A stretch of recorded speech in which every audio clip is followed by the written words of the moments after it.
Welcome to the Project Plum podcast. Thank you. I'm so excited to be here. Can you introduce yourself a little bit and just kind of give like an intro of who you are and your businesses and your kids?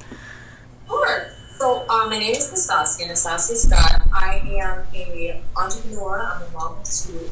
I run a business called Cancel Snapback Culture, which is a brand dedicated to women and breaking down society's expectations of women. And I also run a blog called Moms to Chill, and I'm just pretty much a mompreneur. And you have two kids, right?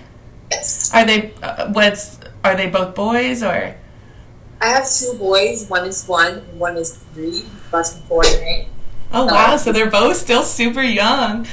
Yes, they're very small. But it's super cool that they're gonna grow up the same age. You know, like have that kind of friendship. I know. I love that there's not very much of a face difference. It makes What inspired you to start the Cancel Snapback Culture business? Because did you start the Cancel Snapback Culture or Moms Who Chill first? So originally I had a thrift store for a couple of years since 2016. It was called Direct Connection. And since the pandemic, I paused Direct Connection. But I started selling Cancel Snapback Culture tees on Direct Connection, my old thrift store. But it didn't really make sense because it eventually grew to have a life of its own, and so many women were a part of it that it kind of outgrew the initial state. And so I decided to make it into a brand. I launched Moms Who Chill, and a couple months later I started Cancel Snap. But it kind of outgrew Dark Connection, so I moved it, and now it's CancelSnapbackCulture.com, and it has its own brand, own space. So did it morph in from the thrift store, or do you still have your thrift store, or no? Technically, it's paused because of the pandemic. I just didn't feel comfortable anymore doing pickups, and that's what we were doing. We were doing pickups all around the tri-state. We live in New York City now. We live in New Jersey, but it wasn't a comfortable space for me anymore because now it was in the pandemic, and I didn't want to be them. And I'm very hands-on. I do interviews in person with the women who donate clothing. So it was just really difficult. But then I started doing the Cancel Snapback Culture stuff. I was just selling the t-shirts, just the black and white t-shirts. And then I eventually realized that it's grown bigger than just this one t-shirt on the site.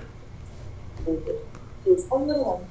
That is awesome. And now you have a whole line of different clothing that I want to point out. All of them are so empowering, and it's so cool to see. And I love the one that says, like, I don't know what exactly it says. It says, like, I smile when I want to, or whatever it says. Oh, yeah, I smile when I feel like it. Yeah, I smile when I feel like it, and I love that. And that's the one I ordered for my cousin because I was like, this is her shirt, because everyone's always telling her to smile, and it's just not right. It stresses me out. Especially living in New York or any city, really. You will walk down the street and you will hear people consistently smile. It's the most annoying thing because it just shows that society has this expectation of us to control our emotions in a way that benefits everybody else and makes everybody else comfortable. And so I smile when I feel like it, as sadly as it is. It's true. We are allowed to have experience our emotions. Exactly. What makes y'all comfortable. And have control over our own body, because oftentimes, like, you never hear someone telling a man to smile, or especially in the business industry, or while they're at work or anything. And that's oftentimes the most times women are told to smile is when they're like out in public, at work, working. Like, it's horrible. It's funny how it has morphed. I'm sure it's always been this way, but it morphed into this space where women feel like they can't have their own emotion in their own time. So I went to a store. I went to a store a couple months ago when I was first sampling the I Smile When I Feel Like It, just to test out to see if I liked it. Before the store was even launched, and somebody told me to smile when I had the shirt. They didn't know I had the shirt on because my jacket was.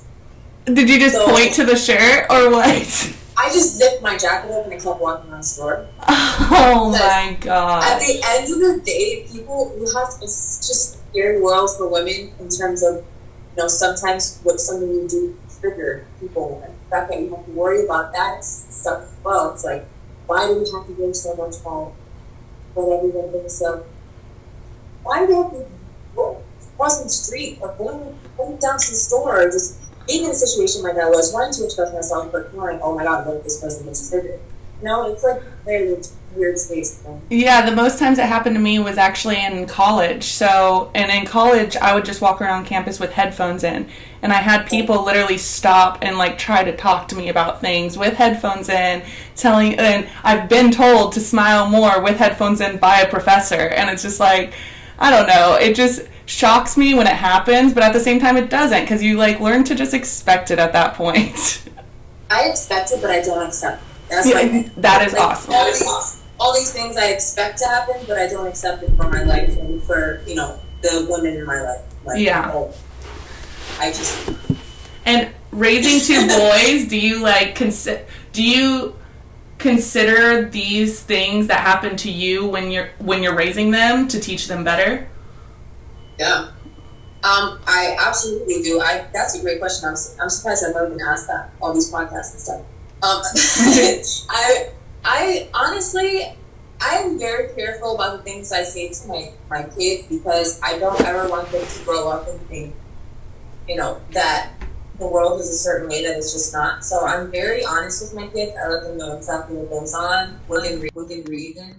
Mm-hmm. And I teach them to understand that women are allowed to have their feelings. My son actually heard me say something to my best friend about my shirt. I smile when I feel like the shirt. Like, smile, why don't you want to smile? I was like, but you can tell me that you want me to smile because it will make you happy, but everybody else doesn't have the right to say that. Yeah. So I'm very honest with my kids, though.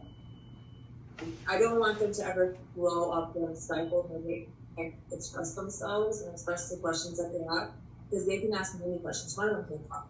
They can ask me any question that they want from this.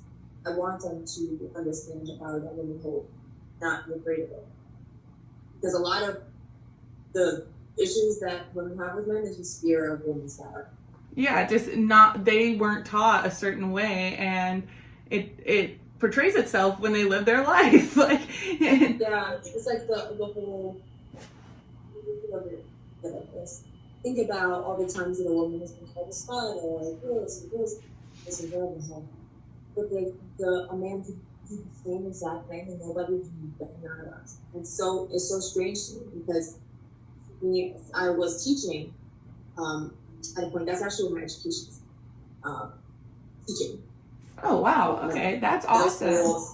Yeah. So middle school to high school. My education is the backbone. Because I'm realizing, having worked with young girls, what men or little boys, tell them from day one, even when they step foot into kindergarten. And we have so many opportunities now, career-wise, but there's still this stifling of expression. You have to be certain way. Stretch marks on too. Oh, why are you posting your body? Like, yeah. Don't have abs. It just makes me so angry that people think they're entitled to their opinions. Yeah. I heard a lot of instances of. I actually had a video on this. It was like a quick little TikTok video, but it was my first TikTok ever. And it was an instance in class when I was teaching 8th graders, and one of the girls said, "Oh, well, he said he's not going to go to the dance with me if he said that he's not going to. I'm a slut if I go to the dance with this certain boy." Oh my gosh! In 8th grade. Great, and I stopped my lesson. I was not playing. I think I was teaching. She wasn't talking to me. She actually thought she was about to get in trouble, but she was not getting in trouble. She was about to get a lesson, and I stopped my lesson and I told her, "Boys who say that to you are easy." And I said that in the middle of class, and all the girls started laughing, and some of the boys' faces got red. And I wasn't intending to do that, but sometimes that's why teaching was hard for me, because it was hard for me to stifle my expression of whatever my actual thoughts in that moment, even though I had to kind of censor myself as an educator. So. But it's important that you do voice that and make those little girls understand that that's not how it is. They're not a slut if they go to a dance with a little boy. They're just enjoying themselves, and that has nothing to do with any aspect of reality, and little boys are just taught so wrong. And I mean, I have a son, so I'm constantly thinking about this, and we have dogs, and so right when, I mean, as soon as he could grab things, he was like grabbing their fur all the time. And at 8 months old, over the past month, I've like slowly taught him to open his hand and like slowly, gently pet the dog, you know? And it's like, you have to do that. And he already knows at 8 months old. And all it takes is a little like keep perseverance to keep pushing on and like keep teaching your son that this is wrong, like, you know, go into the world gently and with kindness and with love. And I mean, I think we could raise a better generation of boys that way. I believe the same thing. And there's so much to be said about consent in this, at this even these ages. It's like when you have a family member or a friend that wants to give them a kiss, you have to tell them, like, it's okay if you don't want to kiss them. It's okay if you don't want to kiss me. Yeah. You know what I mean? Exactly. You don't have to. You don't have to give me a hug if you don't want to. Not that luckily my kids want to anyway. But like, you don't have to do that if in that time and moment is not, you don't feel like you want to. So it's there's so many things we have to teach our sons, and there's such a responsibility that it can feel like it weighs on you. But if you can find to be advocates for women, that's the most important thing you can. One of the most important things as a mother. Yeah, I was actually just writing about this because I write letters to my son every month, and I was just writing a letter like 2 nights ago on it for his 8th month, and I was writing about how it's okay if he doesn't want to hug anyone. It's okay if he doesn't want to touch anyone, like when he's older. And I was like, never let anyone like push you into those things, you know, like it's okay, because I always feel like I'm like physically stressed out sometimes, like the touch. And so even though I'm really affectionate to my husband and my son, and I mean, I love them so much, but oftentimes like I just want my own space, and I want to like go into a shower and just feel myself just be isolated and not have anything touch me, you know, like it feels so good, like not clothes, not my husband, not my son, like nothing. And it feels so awesome. And I just think there's more of that is a form of self-care, you know, to like take care of your own body by isolating yourself and having that own, like your own time. And I think that's important. It's called being touched out. So moms have this thing where, are you breastfeeding? Yes. So a lot, especially breastfeeding moms, they can get touched out really easily because they're constantly being tugged on, constantly being, you know, touched. And yeah. And the 2 kids are always on top of you. So I tell my fiance, I tell my kids, I'm touched out right now. Can you give me a second? Like, just give me a moment, because that's even a form of consent as well, because I don't want to be touched right now. Give me a second to have that space now. Exactly. And you have to also teach them that it has nothing to do with them. They shouldn't be offended by it. They shouldn't be hurt by it. My son's just like, okay. That is so cool. He also tells me that he wants a long time.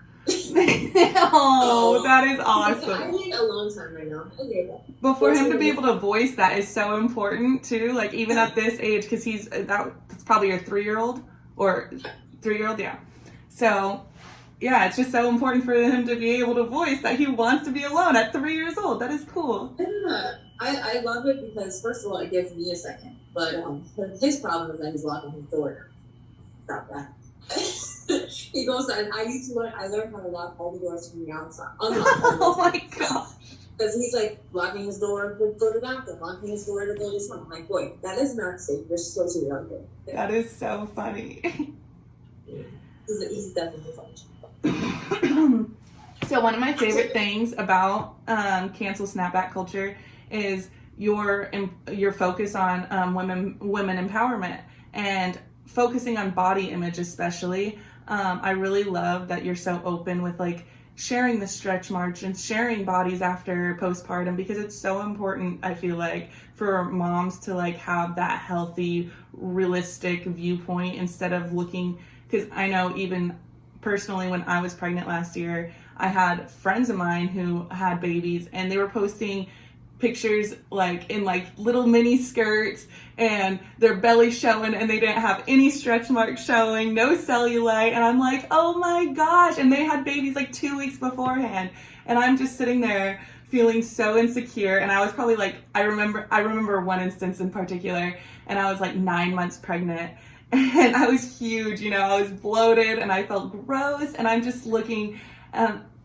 part of me couldn't wait to be, I was like, I told my husband even, I was like, I can't wait till I have this baby and I can snap back. Like, I remember that, you know? It's like, oh, I'm going to exercise all the time. I'll have a baby, so I'll have like awesome arms. And I just thought all of these things. And now actually, you know, you have a baby and you're like, oh shit, it's actually really hard. And you don't have time to just sit there and exercise or rollerblade like you did beforehand, or skateboard or whatever it is, you know? And it's so different than you think. And so like I wanted to kind of hear your like viewpoint on what led you to focus on that specifically. So I was modeling. I was modeling full time, and I had my first and in New York City.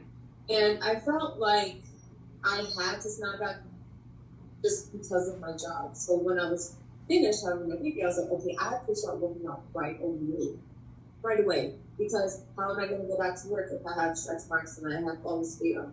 So in every photo that you saw of me, I looked like I was the same weight I was before. And what was your job? Modeling. Okay. Full time in New York. So since I was modeling, I just was like, okay, in order to go back to work, this is what has to happen. So I just stressed myself out of it all the time. And then when my second baby came along, actually after my first child, I actually ended up teaching after Zen was born, he's my son. And I started slowly seeing my perception of my body change, teaching, and I didn't have to consistently worry about my figure and my body look like. And then when I had my second child, I kind of figured like I said I was looking through Instagram on postpartum moms, because I'm like very like aware of like the moms on Instagram, always have been, and so I was just looking like, oh, she's not bad. But then I saw a couple of people that were, you know, sharing their honest journeys, and I was just like, oh, okay. So I love that. And I'm like, what is the reason why so many of us feel like we have to project the quote unquote best version of the what we look like? Because really there's no best version of what we look like. Our best version is how we currently look. So I said to myself, somebody needs to cancel snapback culture, because this is probably why I feel like this. And so I looked it up, and I couldn't find anything about that, like the words, like the phrase, cancel snapback culture. And so then I was like, all right, maybe I should just do that. Maybe I should just make it. I'm like, can I get t-shirts that say that? And started figuring out how to get these made, and just cereals and things like that. And I think a couple weeks later, I was already selling them. That's so inspiring, though. That's awesome.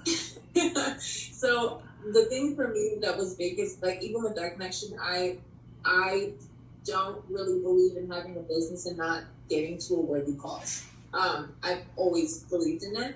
So I had heard about a story in a hospital near me when I was living in New York City about a Black woman who ended up dying after complaining about her care repeatedly.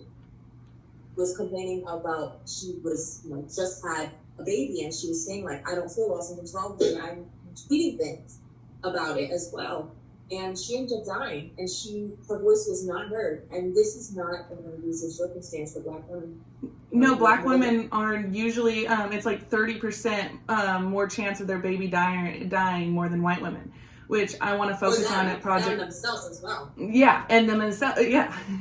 And I want to focus on that with Project Plum as well, so I really respect that.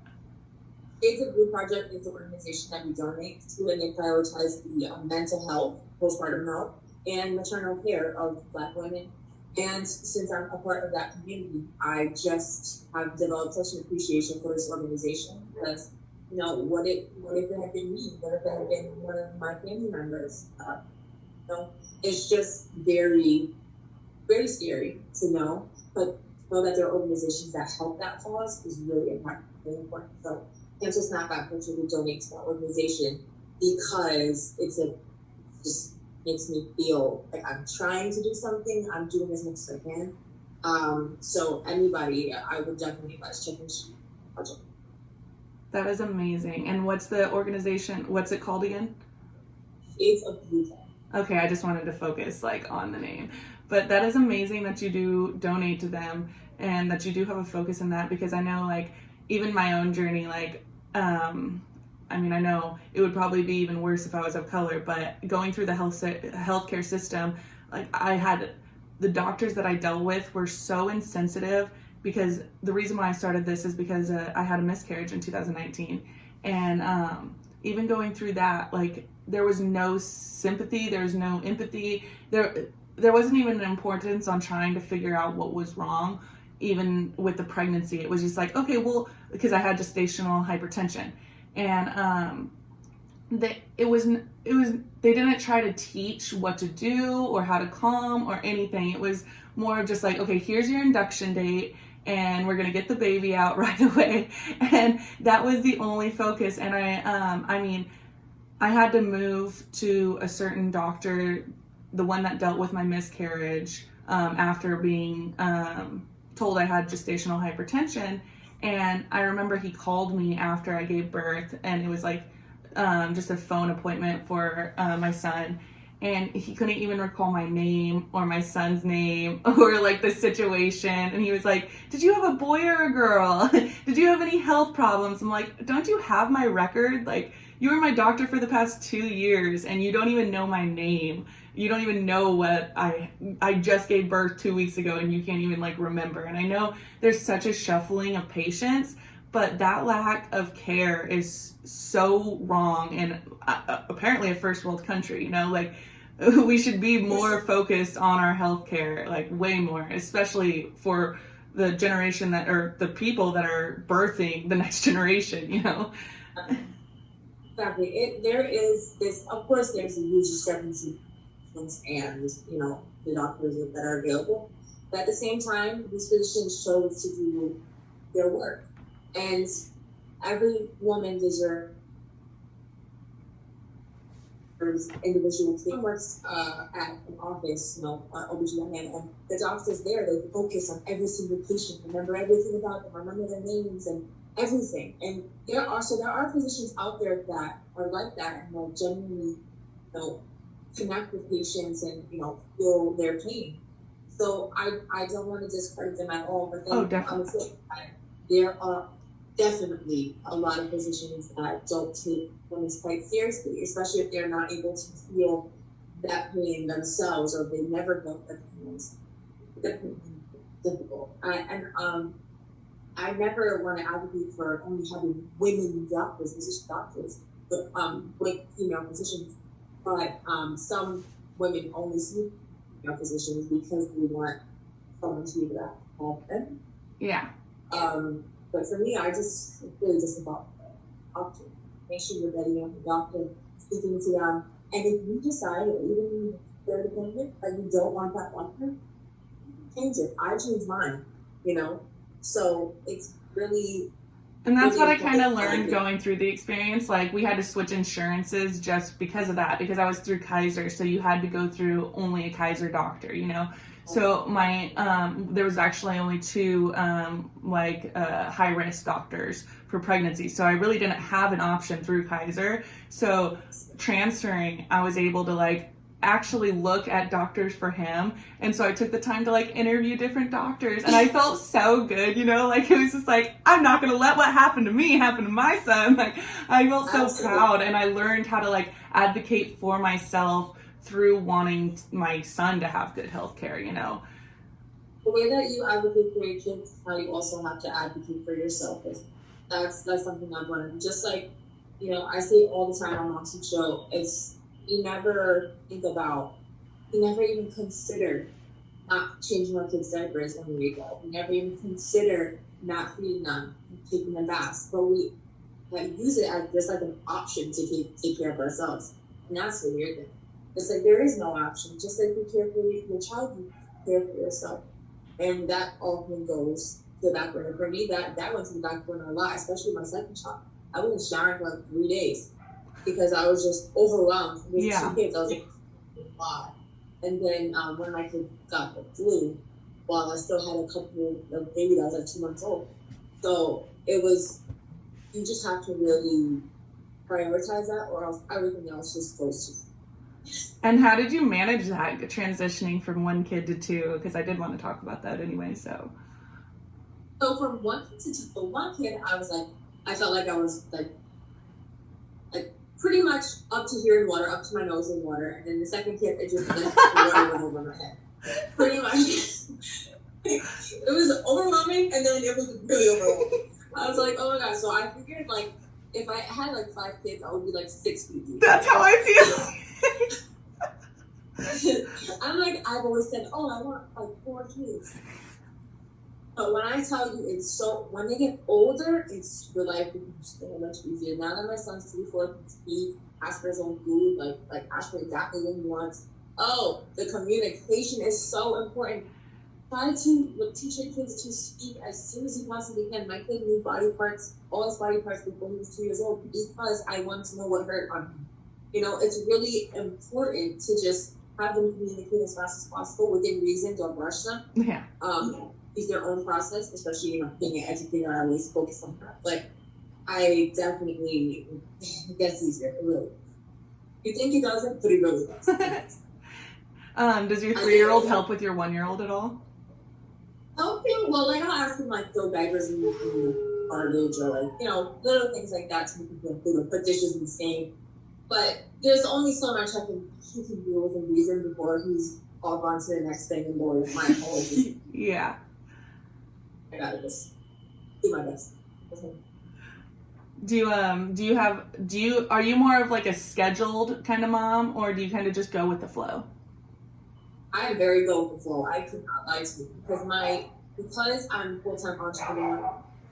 I know that I probably need routine, but it's made me almost not have a routine at all. Because it's like one day, I have this podcast one day, but the next day I won't have a podcast where I have this or I have that, you know? Yeah. It's a really weird thing, but right now I actually started using a planner like 4 days ago. Your life is about to change. I'm so excited. I really hope that it works. And if you have a planner, please recommend it to me somebody because I like this one, but I definitely get a better one. But my biggest advice in terms of like trying to get things done, especially if you're a work from home mom, is to add an hour per child onto every task that you want to do. So like just have them help, or what? So when I say, so for me, if I have a list of things that I need to do, since I have 2 kids, I add 2 hours on top of that, 2 hours of interruption. So I plan out those interruptions rather than just being like blindsided. True. Okay. I respect that. Yeah. I completely do that. And so a task that would take me 2 hours would take me 4 hours because I have 2 kids.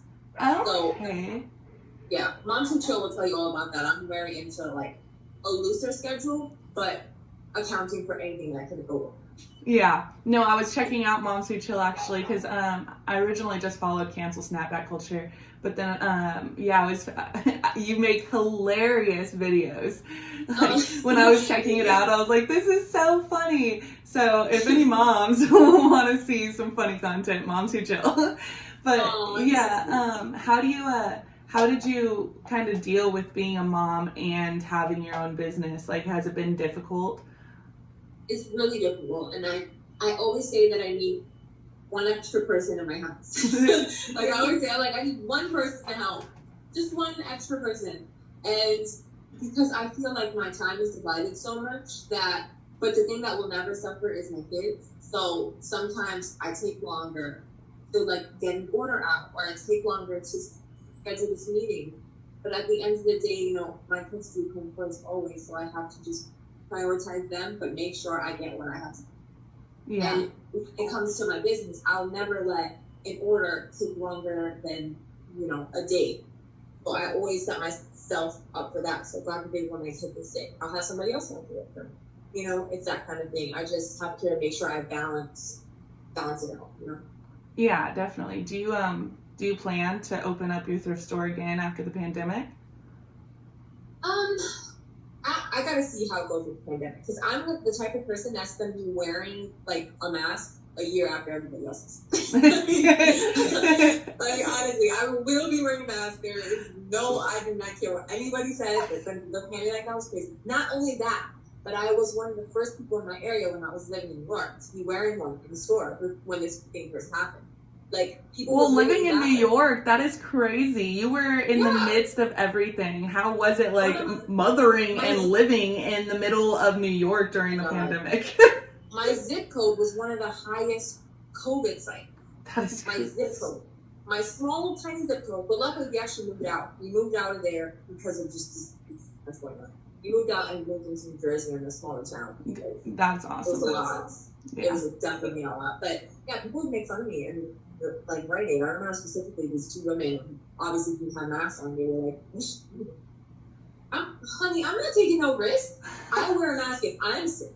You know, like, I remember I had the flu when my newborn was, he actually wasn't in the house because my grandma had taken him to watch him for me, thank God in the park. But when we were all sick, I had the flu, but my fiance was at work. So I still had my other son, and I had to, take him out and take him to his appointments. But I kept the mask on the entire time because I'm considerate in case I get the flu. Yeah. I don't want anybody else to get sick. But, it's so unfortunate because some people just don't care. Yeah. As long as it's not them, Mm-hmm. And no sympathy or empathy for others. It's kind of the same kind of aspect as the people who raise their kids to just do whatever they want. Yeah. It's the same thing as like, I don't want to be the reason why something happens to your son or your grandmother, your mother, so I will be wearing a mask for a while. The public won't see my face for a very long time. That's unfortunate.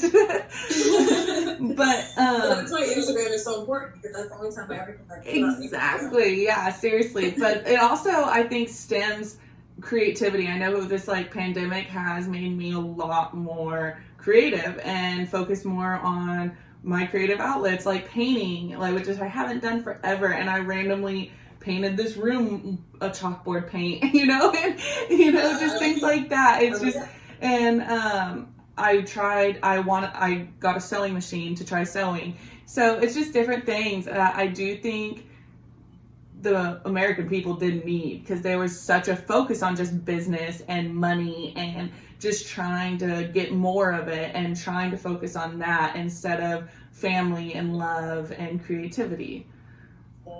It's definitely difficult. I know so many families were impacted by this, and I'm happy that some people are getting the relief that they need, but the only thing that we can do right now as individuals is just help our fellow neighbor, help our fellow, our family member, help every way that we can. Communities who are underserved, just making it our mission to help in any way we can, and it's, we just gotta take care of each other, that's all. Yeah, definitely. Do you ever get out anymore? Or I know that's a weird thing to ask. Do you leave your house? But I do. I do leave my house. Double mask with gloves on. I do leave my house because I have to go to the post office all the time and drop off orders. Oh, true. So there's some things that I can't avoid. But I actually ended up going to the mall for the first time to take my kids to the aquarium. And I was super panicky at first, but then I realized let me just stay away from everyone. And I wanted to do something for my kids. And something to support the economy. Yeah. Because I'm just spending money out there. One thing is restaurants and things like that. I know, it's so sad, yeah. That's my favorite thing to do as well. Same. Eating is the best. It's just eating out, takeout is just not the same. It's not, no. But running a business from your home probably is very challenging, right? It's challenging, especially when you have two kids. I feel like it would be much easier if, I had somebody in home that came in for a few hours just helping with the kids. And a lot of women do that when they have, they take their kids to daycare, and my kids are with them full time, 100% of the day. Yeah. So I've just had to figure out ways to make my life easier. And, figure out my kid's interests. So even if it's for 20 minutes, that's 20 minutes that I could be working, you know, just keep them interested. Well, my son, like almost 4-year-old, he likes to spend time on his own. So that's great. But when it comes to like a younger kid, younger baby, then that's when it becomes difficult. So it's really a matter of, like I said, add that extra time. Don't judge yourself for things that you don't get done. That's it. That's why I love the tear out calendars, because you write things that you want to get done on them, that you plan on getting done, and you rip it off, and if you didn't get done, add it to the next day. Seriously, that is so satisfying too, to just like rip off what you got done. Because I know, like, I have like little check boxes, so like writing that little check mark fills me with some deep satisfaction that I have no idea why. It's very satisfying, and I don't know the exact science of this, but it's a real thing. It's a real thing, for sure. Definitely excited about getting more. I'll tell you that much, because decluttering your space 100% is in making mom life easier. Is it hard to like declutter your space though, with all your business things like around? Because I know it's probably like you probably have t-shirts and sweaters and whatever all everywhere. Because I know I do with just this. I organize them in like a very like set area, because I don't want them anywhere near my kid, because my kid will destroy every last one. So I have to organize them. Also, I have a storage space in my apartment building, so that's not business. Yeah, that is so nice. It's not at all. Do you have more room going from New York to New Jersey City? Oh my God, yes. Yeah. Yes, it's ridiculous. I always said there's things I always wanted from my apartment, and this one is like knocking off everything, but now I want to move on to like eventually getting a house. I'm the type of person that it's hard for me to picture staying somewhere forever. You know, when you buy a house, you kind of want it to be for everything. So yeah, I gotta just see if I want to be grounded for the rest of it. Have your kids traveled and stuff, or have they mainly just stayed at home? No, my son has gone. My 4-year-old has done a little bit more, like places, but the Kai, he's been pretty much, the pandemic has been his entire existence. Yeah, that's what I was just thinking. I'm like, wait, coronavirus probably stopped any traveling. He's only been to New Jersey, New York, okay. I lived in Pennsylvania for. Are you normally like a huge traveler? No. Not since my kids have been born, but before that, yeah, for work. Okay. Oh yeah, from modeling. It's a fun lifestyle. It's just a matter of, you know, sometimes you gotta just slow down. Slow down and take it easy. How did you transition from like traveling all the time and modeling to being a mom? The transition was easy because I felt like I was ready to be a mom. Okay. I wanted to have my son, and I was ready for that to happen. So it didn't feel weird or uncomfortable. But pregnancy for me was miserable, absolutely miserable in every single way. And I used to see everybody like, "Oh, I'm glowing. I love being pregnant," and I was just like, ugh, it is. I was the same exact way. Yeah, and it's like, you know, I was diagnosed with hyperemesis, so I was just vomiting every single day, 15 times a day, getting IV fluids, going to doctors, and then going to my appointments, and then them escorting me in an ambulance away from. That is so horrible. And how long did that last? Did that last the whole pregnancy? I think it was 6 months the first time. That was miserable, and then 7 months was up. So you had it both times? Both times. Luckily, aren't I lucky? Oh my God, that is horrible. Did you have a C-section or a vaginal birth? I did not have a C-section. I had vaginal birth, and I got an epidural, and I do not regret it, except sometimes now. This is another thing about physician care. So my first epidural was beautiful, never had an issue, amazing, lovely. I was eating a lollipop after. It was amazing. And my recovery still sucks. It was terrible. But my actual epidural, now for my second one, I still have back pain to this day, and it wore off during my labor. So he just didn't do it. Yeah. And so now I still, if I stand for a long time, I still have some back pain, which I thought was a myth. And I know now that it's not a myth because my first epidural just happened to be a very good. See, my epidural was awesome, and my anesthesiologist was awesome. Praise that man. When he came in, I felt like the clouds opened up.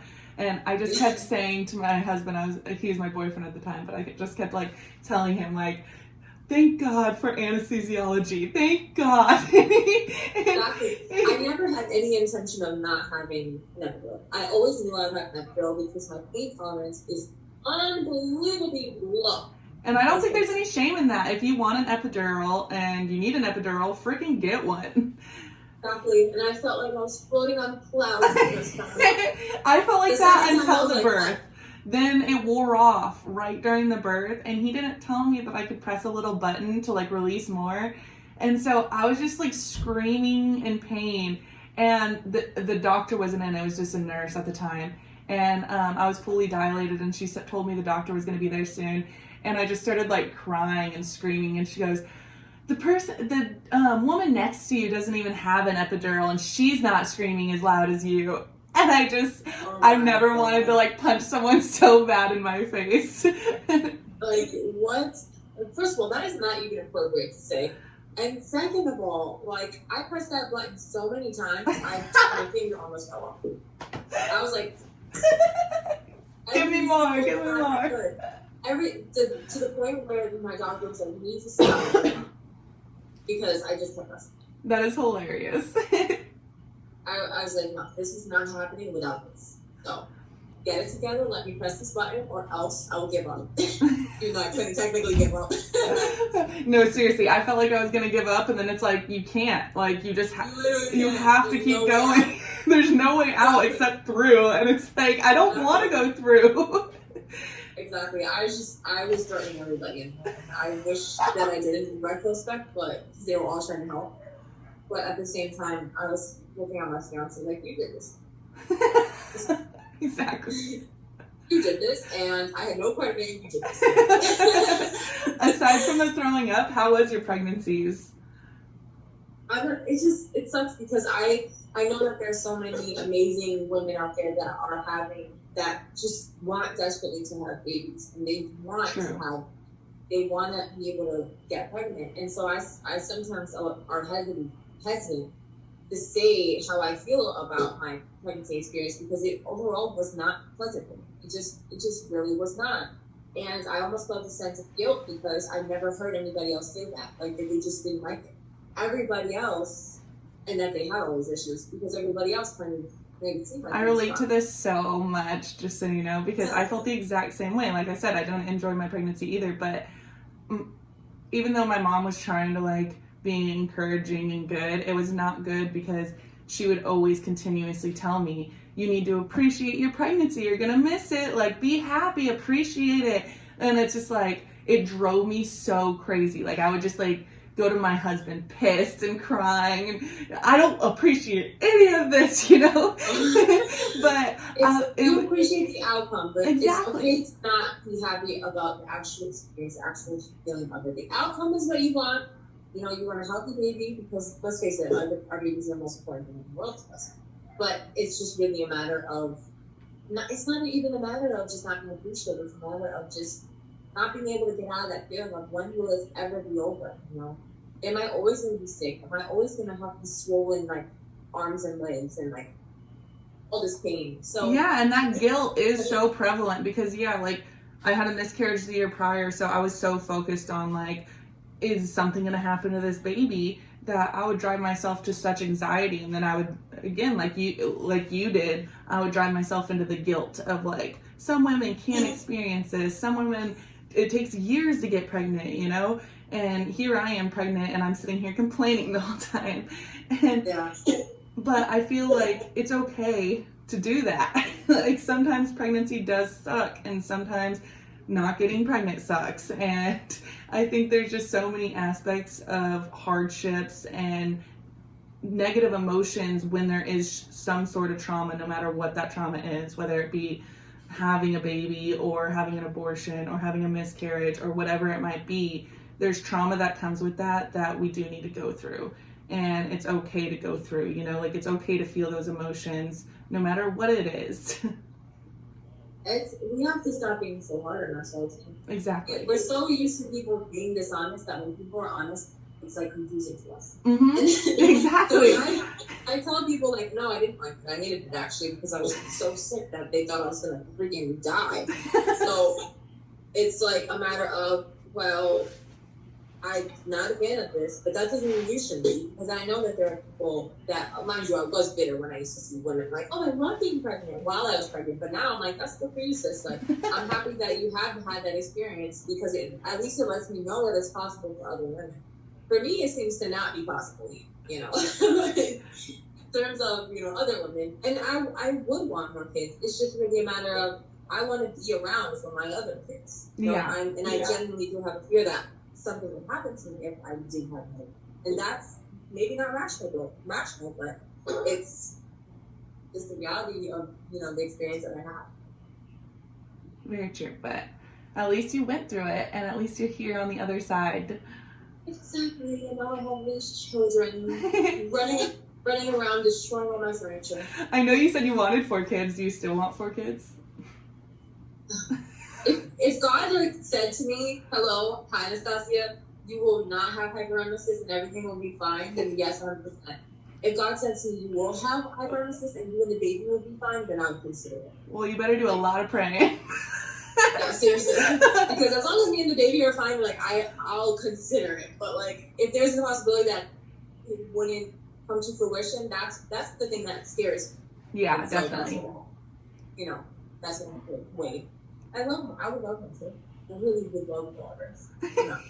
You're so cute. I love it. I really would. I always dreamed of having one. I always dreamed of having a daughter. I'm happy I have my 2 sons because they're best friends. Not to say that a little girl wouldn't be best friends, but it's just funny to see these 2 little boys walking around living life together. Yeah. Do you want to explain to them like about your business later on and like, you know, about what you accomplished? Oh, really?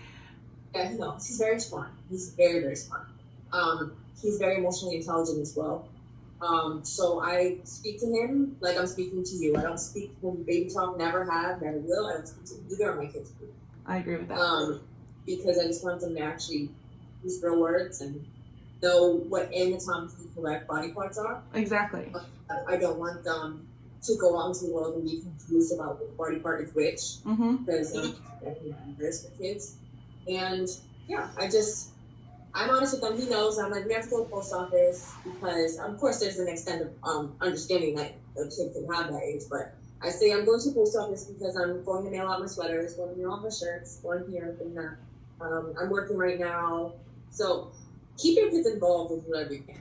There's not really much that my son can be involved with his business yet. But best believe when he's writing, he's going to write out later. That is amazing. It's going to be really cool. It's going to be very exciting. And is your partner a male? Yes. So your sons, do they like look up to him as like a strong father figure? They love. They're actually. I can hear them right now. I love that. Yeah, they're playing right now. I can hear them. But yeah, he is actually an officer. Oh, okay. And so how is that with everything going on? Well, he's an officer. He's also a black man. So you know, sometimes there is this thing where people feel like, oh, you have to have loyalty to either your job or your race. I'm black as well, and we have no choice but to, you know, respect both experiences because, you know, we are a family who belongs. But the overwhelming thing is when things happen in our community, the black community, it's like we just feel a sense of just hurt. And it never is about the job, the fact that we're family, office and family. It's never about that. It's about the fact. Pain from, you know, these men and women who are experiencing this. That's what affects us most. So it never really affects us. But, you know, office and different reasons. Mostly, we never want to see anybody hurt. You know? And unfortunately, this past year, there's been so much pain coming from everywhere. And that's what deeply sad for us. And we want to teach our children as black men, they will grow to be black men, that, you know, they are beautiful and they're strong and they're amazing and they are capable of anything. It's just to love on other, Black women, to love on each other. And that's the resounding message is always love with our family.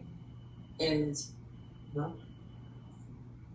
it's a sad thing, the things that we've experienced as a country, especially these families, to lose family members the way that, before did. And it's just so hard. It is really hard. The best thing to do is educate ourselves better and to just learn and be understanding. I don't know if you can answer this for your husband or not, and if I'm overstepping, you're welcome to tell me whatever. Yeah. But do you think he would still choose the career path he did, knowing what was to come? Yes, because he wakes up in the morning just wanting to help. I love that. Yeah. Just wants to help desperately, right? He just wants to That's help. exactly what the police force needs more of.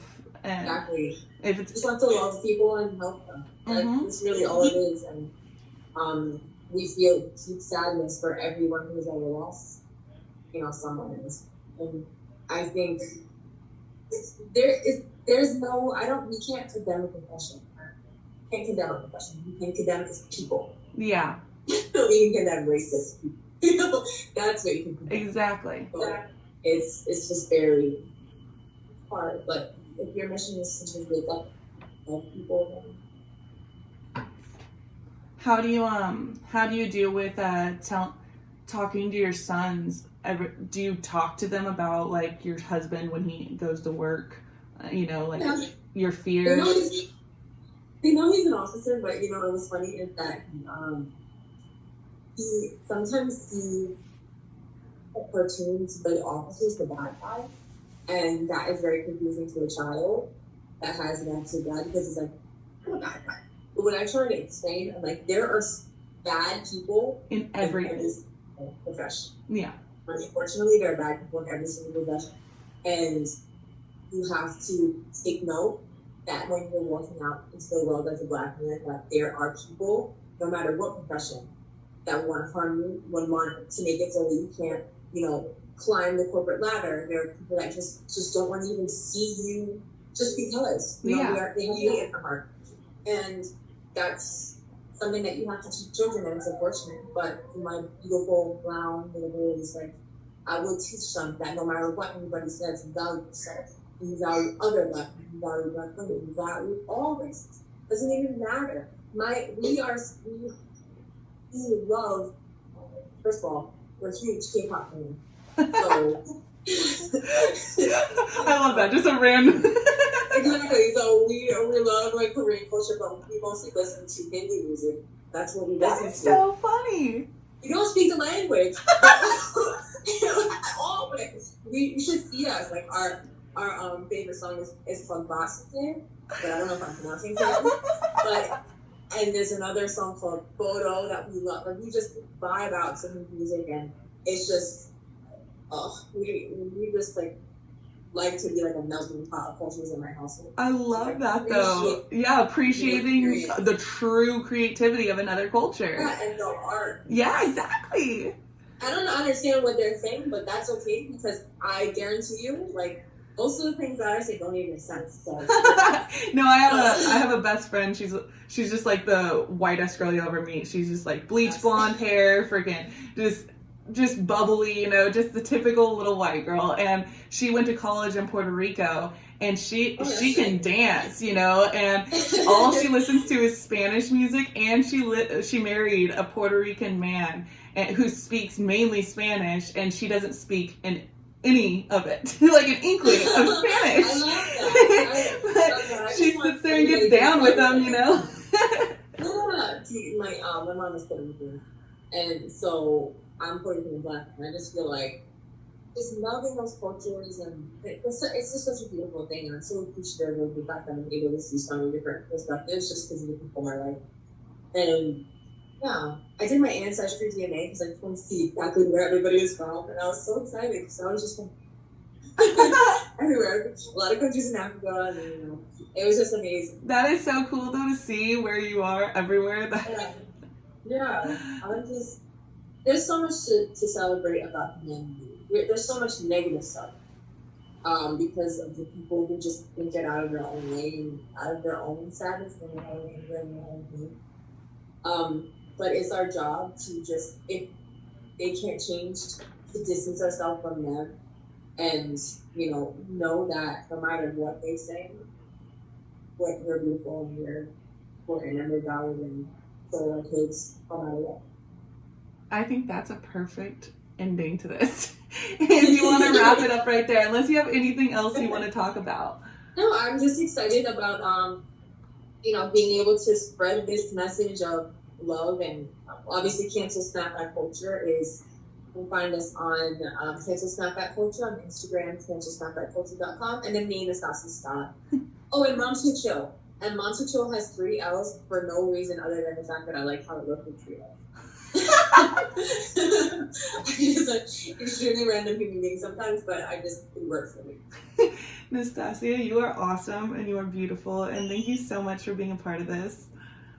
I appreciate it. I'm so excited. I'm so excited to get your order out. I'm so excited to get my order. I am stoked. And take pictures and tag me. I will definitely take pictures, I promise. But thank you for being a part of this. Thank you. Absolutely. I'm going to keep in touch with you, sis. Yeah, definitely do. Message me. Okay, I love you. See ya. That's a wrap.